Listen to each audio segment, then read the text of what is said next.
Welcome to the scorching arena of valor and the crucible of courage. This is the Forged in the Fires podcast with Fireman Rob. Here, in the inferno of life's greatest challenges, heroes are shaped and legends are born.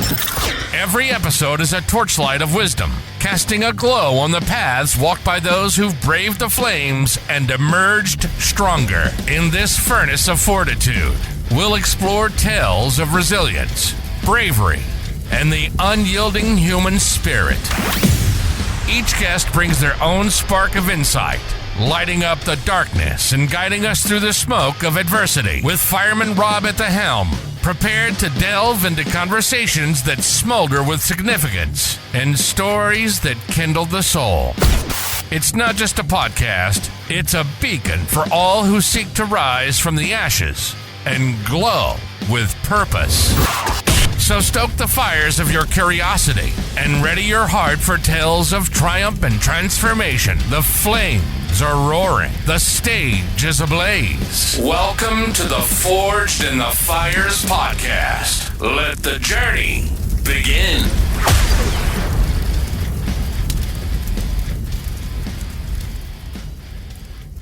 All right, welcome back to Forged in the Fires podcast. I'm your host, Fireman Rob. Today's guest, he is a Hall of Famer for the White House Communications Agency. He has, when I look at his achievements, it is ridiculous. Presidential Service Badge, National Lewis University Reach Awards. There's so many of them, but you know what? Let's just get talking to the gentleman, the man, the myth, the legend, Darrell Williams. How you doing, sir? Hey, doing great, Rob. Thanks for having me. Oh man, it's so awesome to see your story, and I want to go back to where you grew up because it really is a testament to success, a testament to courage, a testament to just the resilience to be able to get to where you were and where you are now. So I want you to take me back to Compton, California. Sure, Rob. So I grew up in Compton, California. Those that know the movie Boys in the Hood. Yeah. That was actually the environment that I grew up in. And then my two brothers and sister grew up doing the environment of straight out of Compton. So I was the oldest out of the group. Oh, man. So it was definitely a challenge, right? You have, the gang violence, the drugs. Just trying to make it out of there really was something. You don't think about it back then because you're in it. Figure you like everybody else, just trying to make it. But when you look back on it, you're like, man, my life could have went in so many different directions just based on the decisions that I made. And I was just fortunate that I was hanging around a group of guys that most of them, right, had some positive aspirations. A few of them was like, hey, I'm going to do what I need to do to kind of, make that quick money. And I was like, nah, I just don't think that's for me long term. And I'm glad that I didn't. Right. And for me, the key professionally was joining the military. I had no intentions on joining the military. I think it was one weekend, my junior year, going into my senior year. I ran across a recruiter, and I didn't even want to talk to him, Rob. I was trying to ditch the guy, and he was so good, man. He was like, hold up. Let me just talk to you for a second. He just asked me, what I was going to do after high school. And I think I just made up something like, I don't know, man, going to the University of Arkansas or something. And Rob, the guy pulled out a book. Yeah. Opened a page for University of Arkansas, had the price of what an undergraduate degree was and the graduate degree. And it was just one of those aha moments, like, okay, you know what? This is about to get real. Yeah. Let me listen to this guy. And once he gave me the pitch, right, free college, travel, I'm paid. like, you know what? Right? Paid leave, 30 days vacation. I'm like, man, I need to really look at this. And again, one of the best professional decisions I made because it really launched me to a career like I had no idea it was waiting for me. Yeah. But it was definitely a good decision. And one thing that helped me and I always share with people, it's always good to have mentors around you. I had two really good older cousins. One served in the Army and the Navy for about 2 years. And they got out and they resented the fact that they got out. And when I spoke with them, they were very vulnerable and said, had they done it over again, they would have stayed in because they didn't really come back to as much as they could have received had they stayed in. So the fact that they told me, don't just go in and get a stereo and a car, right? Go in there and really, make a Makes something sense. out of yourself. And it was really helpful to me.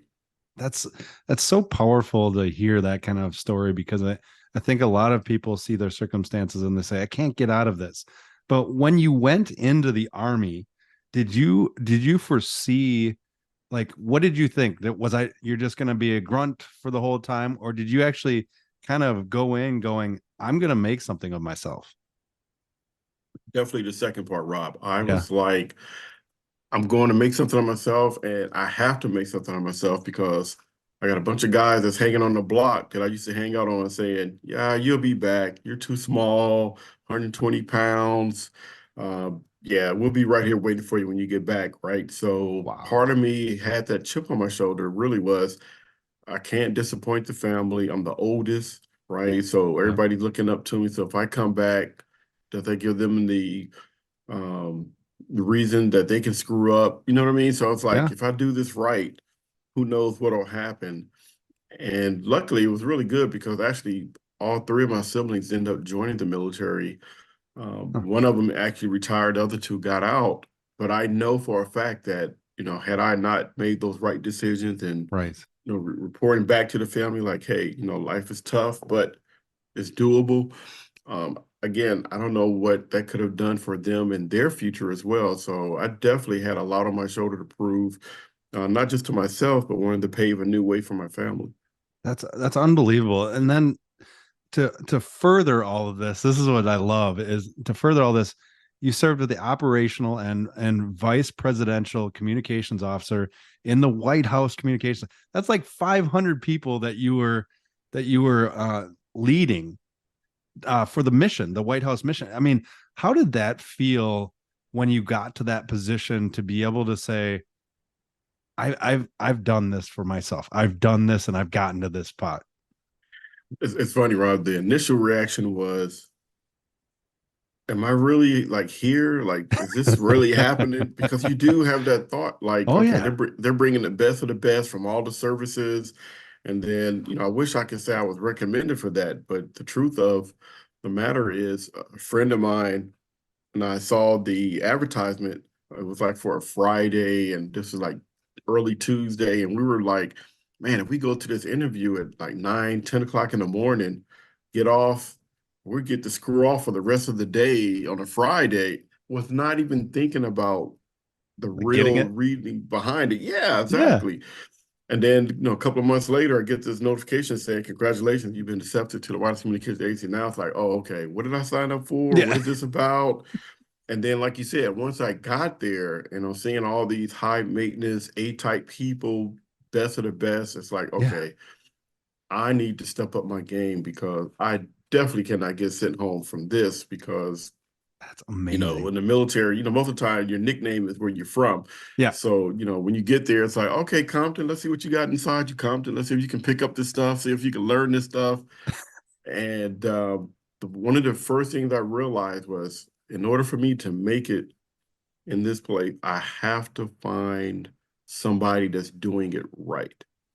Oh, yeah. So for me, mentorship, I'm always preaching that it's like you have to find mentors regardless of what industry you want to go into, because they can truly lessen the learning curve. Yeah. So when I got there, I humbled myself. It's like, hey, new here. I want to learn as much as I can. I want to be a sponge. Can you teach me, what I need to know, even those little things? And everybody that I went to, they all like, hey, got it, no problem. Follow me on my next trip, or I'll request you on my next trip. Yeah. And I was just at their feet, man, just watching and asking those questions like, why are we doing it this way? What happens if we don't do that? Right? What's the alternative? What's the backup? And the more I started asking those questions, the better I got at my job. How'd you find the Darrell Williams way? How'd you find, because I know you go into that position and you're like, I want to do it like how these people did it. But at the same time, you're a unique individual with a set of skills and experience. How did you find your way to do those kind of jobs? Like one of the best things that happened to me, one of my main mentors, his name was Steve Smith. He was a communications officer. So like in my role on the presidential side at that time, I was like a logistics coordinator. So I was in charge of the whole team from a logistic perspective, but the communications officer was responsible for everybody. And I remember doing a trip with him, and man, just a great mentor, man. He just started pouring into me early on, what's my goal, what I want to get out of this. Yeah. And I started asking him, like, how can I be like the best logistics coordinator of all time, right? It's almost like those individuals that join the NFL. He's like, I don't want to just be a running back. I want to be I want like to be Hall of Barry Fame. Sanders. Exactly. Like, and I But on a really winning did that. team, right? On a winning team. Exactly. Exactly. He was like, how do I get to that level? And he was Yeah. like, are you sure you want to get to that level? It's going to take a lot. I'm like, I want to get to that level. And it's like everything he laid out for me, it was like, okay, I can do that. I can do that. I can do that. But then what he challenged me, Rob, was he said, everybody has a different leadership style. Yeah. Your job is to find out what's your style, because you can't copy everybody's style. You can copy certain traits, you can copy certain strategies, Right. but you have to find your own style. And that's what's going to make or break you and get people to either want to travel with you, want to support you, want to listen. Officers wanting to request you for their evaluation trips because, like, hey, I want that guy because he's good. And it was funny, man, because, in the military, especially back then, a lot of people was, like my way or the highway. Oh, by far. And Yeah. sure. And I took a different approach. It was like, well, what if I got buy-in? Right? What if I went to Rob and said, hey, Rob, on this particular trip, I know you're the radio lead. We're going into LA here. What's some of the challenges you've read from the past trip reports? What do you think we need to do differently? So I would question people, not in the sense of stump the chump. Yeah. But I would like ask them, like, hey, man, I believe in you. Let's make this the best LA trip ever. So I would always kind of create that competitive edge where I got the buy-in early. And it really, really helped. And then the other thing that helped me out too to develop my own style was I was known as a training guy. So if there was like new equipment or somebody on a trip, like it was their first trip, I would go to that lead and say, hey, what's a good day that we can do some training for your section, for your area? And they were like, oh, Tuesday will be a good time because we'll have everything set up. I said, hey, can we set up some training for your area? And then can you allow your new guy to do it so we can help build up their confidence? And they were like, this is unusual at the time because normally the senior guy did those types of trainings. And I was flipping the script like, hey, but what would happen if the young guy did it and we prepped him? And it was like, you know what? We'll try it. I'll be there in case he messes up and we'll do that. So every trip I went on, it's funny, I say it now, it's like, oh, that's cool, that's cool. But trust me, when you're on the trip It was sweating bullets. Miami, Florida, and you're like, man, what do we want to do this training for? We want to get out there and hit the beach. I'm like, no, we're still going to hit the beach, but let's just take, just 1 hour of training and get this thing done. And after a while, like even when people would look at the trip report, they were like, oh man, he's on this trip. So I'm telling y'all now, you might as well be ready to do some training because he's that guy that's going to do 1 hour training no matter what. But it caught on and it was fun because I didn't put my stamp on it. It was like, hey, whatever you want, however you want to do the training, that's fine. I'm just asking, can we do 1 hour of training? Yeah.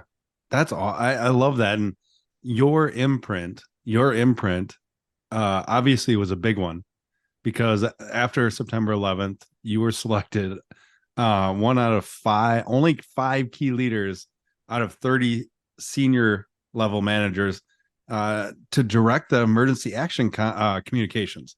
Like how that had to be twofold. That had to be an honor, but that had to be so stressful in that fact.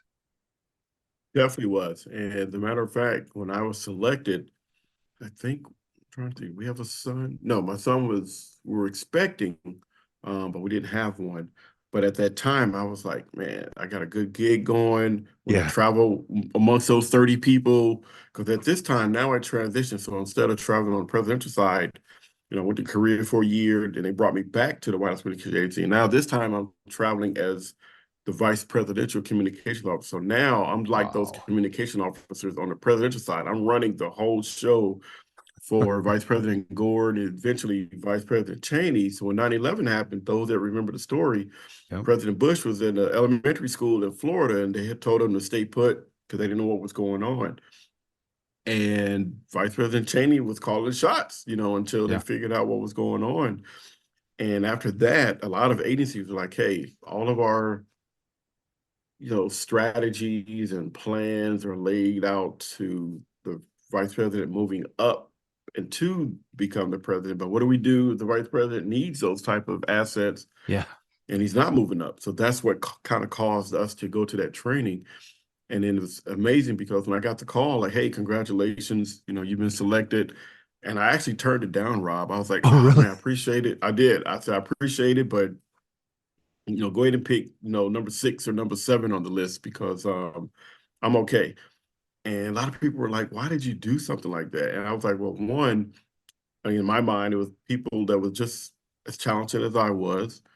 It was people that really, really wanted to fly on Air Force Two. And to Yeah. me, it was like, I'm okay, right? Because I knew all the stuff that was going to come with that, right? Yeah. Like you just said, the pressure, A lot of missing baggage. birthdays, missing, important events. And I was like, no, I'm okay. I don't have to have that. And again, my mentor was like, hey, I hear what you're saying. He said, the very reason that you don't want to do it is why you got picked. Because one, you don't look for the spotlight. You never take credit for anything. You always say it's your team. And you never lowered, your authority over anybody, right? Right. And they're like, we need somebody like that because we don't want anybody on this plane that's going to have the big head. Because if you do that, then you're not going to be an effective leader. Right. People are going to hate you when you come into their trip site. And I definitely didn't want to do that. So it was funny. He was like, hey, just give me, what did he say? Give me 90 days. And then we'll kind of re-talk this thing, right? And 4 years later, Yeah. I'm still doing the gig, and it turned out to be really fun. Oh, that's awesome. But like you said, it was a lot of pressure, definitely a lot of stress. It's one of those jobs where I always tell people, it's like you're on this merry-go-round and you don't know that you can get off of it until you actually get off. And then when you get off of it, you're like, holy smoke, that was crazy. Why did I stay on that merry-go-round for so long? I should have got off a little bit earlier, but your priorities awesome. are kind of set where it's like, I need to do this job. I need to do it well. I need to make sure that I do it well enough where the people that come from after me, right, they kind of know what a blueprint looks like. Now, how did it feel to be one of those, you came from Compton.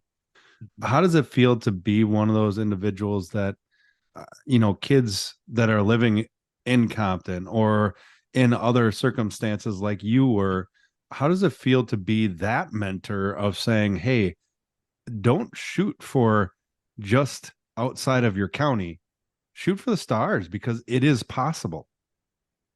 That was probably the most rewarding part of the job, because like when I was on the presidential side, President Clinton used to go to LA a lot, right? Yeah. And since I was from Los Angeles, grew up in Compton, a lot of my peers did not like to do the West Coast trips, right? So a lot of it, you had the 5-hour flight, Yeah. 3-hour time difference. So they were like, Darrell, you can have every West Coast LA trip. We don't want it. We like the smaller trips or the East Coast or Midwest trips.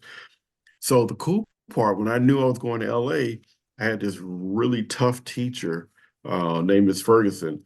And I would call her because she was one of the reasons I joined the Army, because she, taught me how to type and all that good stuff. Oh, wow. So I would call her and say, hey, Miss Ferguson, I'm coming to LA. I'm sure one of the days I'm going to have time to break away. What's a good day to come and talk to your students? And that was like just the most rewarding thing, Rob, because I'm going to a place where I sat where they sat, right? I didn't know, what the future could look like, or all at that time was, sports figures, rappers, Yep. right? Those type of guys, actors, things like that. But now to go back and say, hey, here's this other industry that you can join. So not only just joining the military, but you can also work in what we call special assignments, and get assigned to places like the Pentagon or the White House or, those types of agencies. It was the best because a lot of those guys, they didn't know that those type of things existed.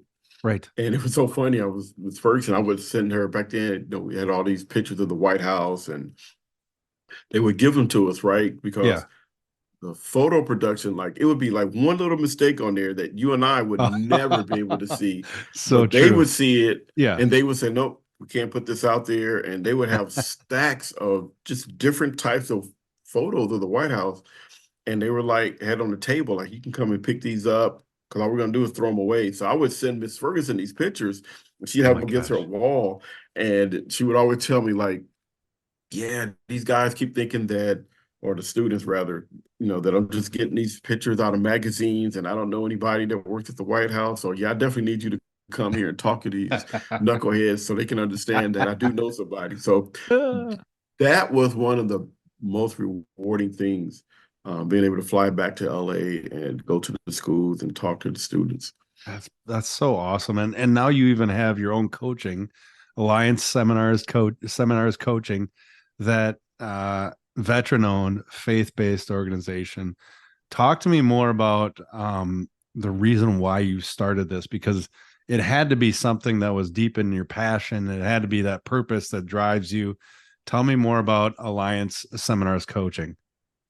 Sure, Rob. So I always tell people the life that I've already lived, I mean, I could have never imagined, like Yeah. the highest of the highs, getting off Air Force Two and people like, can I carry your bags? And you're feeling like, no, please don't carry my bags. I'm just a regular guy that's fortunate enough to be, and they're like, I know, but we got to carry your bags, right? Yeah. So, to be able to live that type of life, and like I always say, to go from the hood to the house straight out of Oh Compton, my it's God. like, Is that your book? it is coming. Yes, it Oh, is. that's gonna be awesome. It is coming. And so to live that type of life and to have those type of things, like I have to pay it forward. Like I just Mhm. cannot, keep those lessons that I learned about leadership and how to lead teams and how to motivate teams. So one of the things my wife and I were talking, like when you retire out the military, it's like, okay, now you want to do what you love to do and not what you have to do. Right. And again, talking to my mentor, and he's asking me and challenging me, like, what do you really want to do? Like, no kidding. If money wasn't an option, like, what is it you want to do? And I was like, I want to train people. I want to show people how they can reach their potential. There's different ways to do it. And he was like, so do that. Yeah. And my wife and I started because I was like, hey, I'll work with the men, you work with the women. And definitely one of the most rewarding things to be able to coach somebody that feels stuck or wants to change directions in their careers, but may not know how to do it. And then to be able to talk to somebody like, when they see the website, they're like, oh, okay, this guy's actually accomplished some things. And I always tell people, all the awards, all the accomplishments, really what it comes down to, it just means that I can help you in different ways. That's Right. all that means. Because the bottom line is that stuff is going to get thrown away eventually. It's And dust. exactly. So, how can I help you fulfill whatever it is that you want to fulfill in your life? And that's, again, another one of those fun moments because now I get to help adults, just like I used Yeah. to help children. Now I'm helping adults, realize that they can get to whatever it is that they want to get to. Now it's going to take some possible shifts and mindset changes, but the fact that they realize they can do it, it's amazing. I remember working with a person last year at their particular job. Their mindset, Rob, was people like me don't get those type of opportunities. They don't Huh. go and get selected for competitive programs and Right. things like that. And I was like, well, let's work on this for about a year, and then let's see where we are. And then right toward the end of the year, able to coach that person, and they got selected for Oh one of man. those competitive programs, right? And to see the exit survey on that, from that person Right. saying, in writing, you don't understand what you did for me, right? I could never imagine myself being selected for something like this because I thought that was for other people. I didn't think, you know, introverted people like me could receive those types of opportunities. So to get those types of um, exit surveys and things like that, it's like, yeah, this is the right decision. Man, that's powerful. That's powerful. And it all culminates from that experience that you gained and that courage, like I was talking about before, that drive that you have. Make sure you go to allianceseminars.org. Darrell will be there for you to make sure that you find where you're supposed to go and you get there. I got Absolutely. 3 questions for you to end this Sure. podcast. Are you ready, sir? I'm ready, sir. All right. If you could go back to your 18-year-old self and give yourself one piece of advice, what would that be? The one piece of advice I would tell my 18-year-old self is don't think that you have to do it by yourself. Ooh, It's yeah. okay to ask for help, right? Yes. A lot of times, you know, you see somebody successful, you see Fireman Rob with his podcast, and you're like, okay, I want to do like Fireman Rob.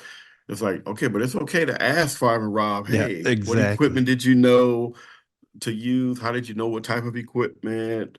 What platform? It's like so for some reason we think like, oh no, I need to figure this out by myself because that's how Rob did it. You're just Nope. assuming that that's how Rob did it, but you don't know how he really did it. So it's Yes. okay to ask for help. It's not a sign of weakness, especially for men, man. We let Oh, pride get in the way so much. It's like yes. put the pride down and just ask somebody. It's not a big deal. That's so true. That works good for my 18-year-old self and my 45-year-old self. All right. So everybody has challenges and struggles in their life and they're going through these. What would two habits that you tell them to start to incorporate into their life to continue to move forward, to continue to drive forward towards those dreams? Two habits that definitely help me that I think could help other people is one, you want to develop discipline Yeah. within yourself because people don't realize discipline plays a big role in anybody that's been successful in anything. You start peeling back the layers of, okay, how did they get there? It was a discipline. Yeah. And the cool thing about discipline, it doesn't cost anything.